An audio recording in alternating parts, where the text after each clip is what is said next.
Hi and welcome. My name is Nawal El-Tamimi and today I'm going to show you how to size a custom whirling skirt for yourself and how to put it on, how to tie it, and things to keep in mind. So you'll take the measurement of your most snatched waist and then the measurement from there, the top of the hip bone usually, and then down to the floor. So this one was a custom for me from the tanura maker, and I had it done to my specific length. This is ideal if you're short, if you're tall, it will be the right ratios for your centrifugal force. Once I have the tanura on, and it's just something I step into, I bring it to that highest part of my waist, and you can even have someone help you tie this. So now I have the back of the tanura to you, just to show you this way. So I'm going to really tie it quite tight, and I'll put it to the back and tie it once again in the back, and I'll bring it to the front and tie it securely here. I mean, I could take it once more to the back and tie it, but as you can see, it is really, really tight. I want it to not be moving whatsoever, so once you turn,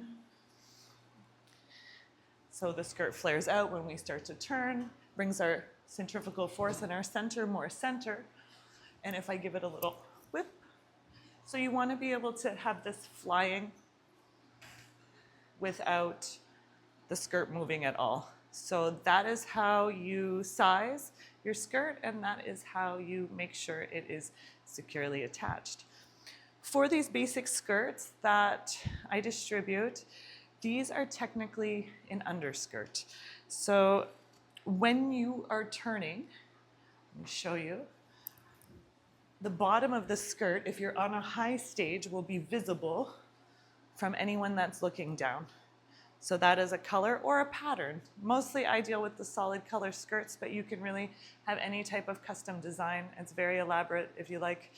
And then it's intended to have a jalabia or a one-piece skirt on top of it. You can do this as you like put a 25-yard skirt on top of it, or simply have it as a basic skirt if you do a solid color. So I have my also custom Melodia jumper. Whew, okay, now I can breathe again. Purple to go with this purple tanura. That was kind of like a vision that I had in my mind. So just keep in mind, if you're looking for a stage-ready and completed whirling skirt, this is technically an underskirt, and you'll have to do some detail to cover up, well, the tie, if you don't want the look of the tie, and also the slit that is used for stepping into it. This particular tanura, as maybe you can see in the video, the fabric is a bit stretchy, which is simply because I wanted this purple fabric and he couldn't find the usual fabric that they use, which is typically a canvas and has no stretch to it whatsoever. So this one is a little bit stretchy because the color, but I typically work in the primary colors. Let me step out of this.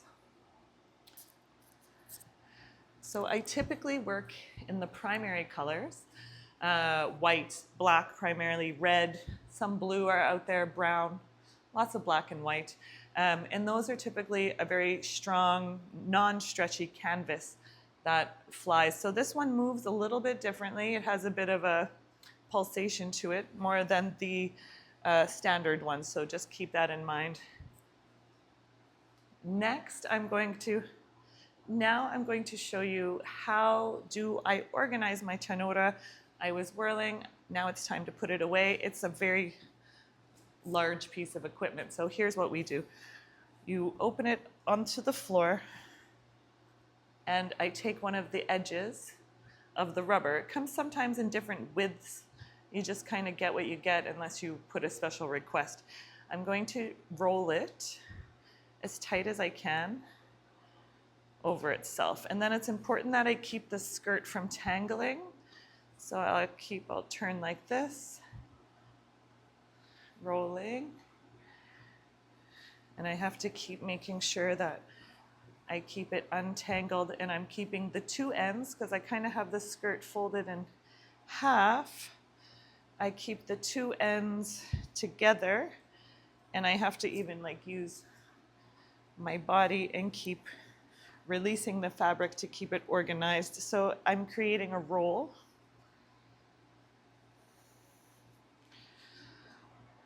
This is always at the end of workshops. And I'm like, now it's time, I'll show you how to put it away. Otherwise, I'll be doing this for all of the whirling skirts. So slowly, slowly. And if you find sometimes it does like pop out, you have to start again. There's really, you gotta have it nice. So see how the skirt's hanging? So that's why I'm trying not to twist it. My roll is getting bigger. Ta-da! So now what do? There's one open edge. I'll bring it down and I'll roll it over itself and then over itself. And now I have the ties. I'll bring them over, and really you can do this any way that works for you, but this is what I do. Tie, I flip it, and then I tie it up.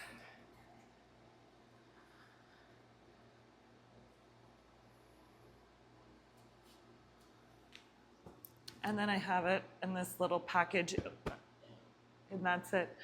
And that is how you tie your whirling skirt for organization or traveling.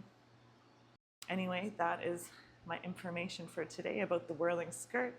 If you want to get one, you can just look in the information and find my contact. And I look forward to hearing from you. Salam, bye.